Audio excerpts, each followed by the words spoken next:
I guess this must be the King's Week. If you don't know what I'm talking about, Stephen King came out with A Good Marriage, and now Joe Hill is coming out with Horns. It's a movie based on his book, Horns, which I have not read. And Joe Hill, if you don't know, is Stephen King's son. He decided not to use the King name because he wanted to sort of move away from that, and good for him. I've never read anything by him. I really wanted to read Horns before the movie came out. I didn't have the time. I was reading Mr. Mercedes, another Stephen King book, so I didn't have time to read everything. So I was really looking forward to it. The story seemed very interesting, seemed very out there and ridiculous, and I have to say that I loved it. It's so messed up, and I'm definitely gonna read the book, even though I know what happens now. It had a Stephen King feel to it, and I'm assuming that Joe Hill was inspired by his father in his writing, and I'm assuming that the movie is a faithful adaptation of the book. So, if you don't know what Horns is about, it's about Daniel Radcliffe and his girlfriend Juno Temple. She gets killed, and everyone blames him. Everyone says that he's the murderer and he's getting away with it, and he keeps saying that he's innocent and he wants to find out who did it. In the process, he gets horns, and people can see those horns, but they do not make a big deal out of it, and those horns actually bring out the worst in people. People become messed up around him, and they just confess their worst secrets and desires and fantasies, and people are awful. You just see like the true evil nature of the people around him, people that he's known his whole life in this small town. And it was so messed up. I mean, the writing and the dialogue and everything. The acting was fantastic. Daniel Radcliffe had an American accent, which it was fine as far as I could tell. Juno Temple was great. She didn't have a huge role, even though she was the victim and everything sort of revolved around her and her murder. She was great as well. Everyone was fantastic, and the guy from The Social Network, the friend who's with the Winklevi, he's in this, and he was actually pretty good. I enjoyed watching him, but his character was a bit his character changes so much that it's almost you didn't have time to really process it, because he seems one thing and then he's another, and that's one thing about this movie where something didn't really feel right. The characters change so much, and you don't really have time to process it. It's a 2-hour movie. It feels a bit long, even though it's not slow, but a lot happens, I guess. It seems like it's a very dense book, and I think that they managed to put everything in the movie. As far as I know, it's pretty faithful adaptation, so I'm assuming that they had a lot of content that they needed to put in 2 hours, and it feels a bit dense, I guess. A lot of things happen. But I love that they just embraced the weirdness, because it was so out there and so ridiculous at times. And you see Daniel Radcliffe with the horns growing, and he grabs a pitchfork and he has a snake around his neck, and it just stays there for a few seconds, and it just hits you. And the imagery was fantastic, you know, him walking through fire, and CG fire looks awful still, not as awful as other movies. Amazing Spider-Man, the first one, had worse CG, but fire, I don't know what's wrong with it, but they need to stop using CG fire. I understand that they can't really set him on fire, but it looks awful still. It's 2014, we managed to make gravity, but we can't make fire. I really don't know what's going on with that. I feel like we have the technology to make it look better. It still looks like a video game from 1992. So I always that always takes me out when I see CG fire. It always looks ridiculous to me. And yeah, it's so messed up. I mean, it's funny. There's just incredibly funny parts, and it's just not supposed to be. I mean, these people are saying awful things that you just can't help but laugh.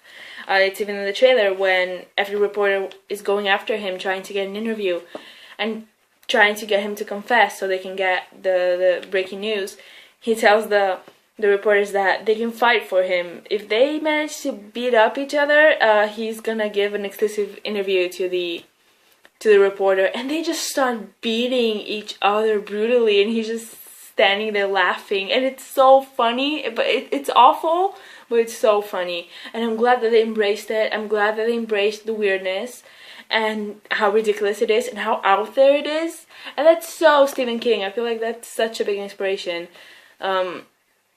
He does things like this all the time, and I went with it. I bought it and I went with it, and one thing that I can understand people might be put off, there is one part towards the end of the movie where something ridiculous happens, and even I said, okay, this is too much, but once it was over, I was over it, and I understand if someone is put off by it and says that the movie's awful because of it, because it really was ridiculous what happened.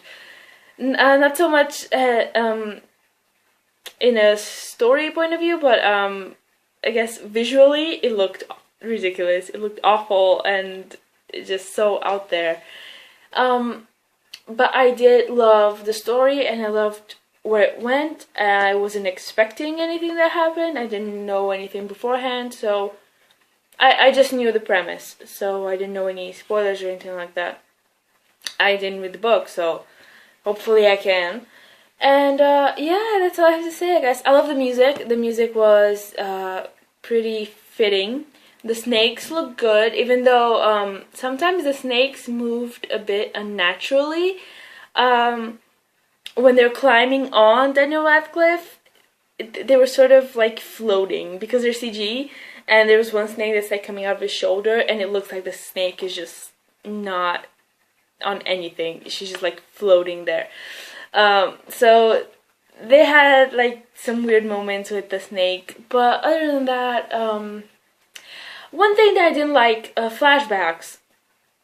They were too long. The first flashback that happened, because he remembers like his girlfriend and the night that she was killed and everything else. We sort of get to see how they met when they were kids and all that. Those flashbacks were so long that I would forget what was happening in real life. So the first flashback actually caught me off guard. I wasn't expecting it to be this long, and I just kept watching the movie thinking, okay, so the movie just goes back in time and then we'll come back to the present time. And then it was way too long. That was a bit bizarre. The flashbacks were not, the proportion was weird between real time and flashbacks. They were too long. You forget what was happening. You forget why he's remembering this. So that was a bit bizarre. I didn't really like the structure, I guess, of the movie. But other than that, acting was great, music was great, everything fit, and the imagery was fantastic. I mean, all those images with him just with the snakes and the pitchfork and the horns, shots upside down and things like that. Definitely a movie that I feel like I'm reading a lot of mixed comments. People say that the first half is good and then the second one is not. And I can totally see how someone would not like it because of how out there it is. I don't think that this is a movie for everyone. Because at first it does just start off as a murder mystery and he's just trying to clean his name and figure out who did it. But it becomes so much more than that. I mean, from the moment he gets the horns, which is pretty early on in the movie, you sort of realize, okay, things are getting crazy, and it just keeps going. It's a snowball effect, and I can understand how someone might not enjoy it because of it. It's very out there, so I wouldn't necessarily recommend it to everyone. If you like Stephen King stories and things in that vein, I think Joe Hill was really inspired by his father, and that's a great thing. I love Stephen King, so I'm definitely going to read the book, and if I like it, I'm going to read more stuff by Joe Hill, and that's it. Horns. I actually ended up enjoying it a lot. I liked Daniel Radcliffe. I liked how much he cursed and how crazy he was. I like seeing him in crazy roles like this. Sort of, I guess, moving away from Harry Potter. It's been years now, but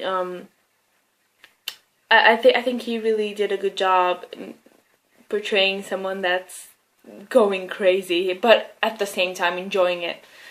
So yeah, Horns. I'm excited to read it and see more things by Joe Hill, and hopefully all his books are gonna be nice and good and crazy and out there and fantastic. So yeah, Horns.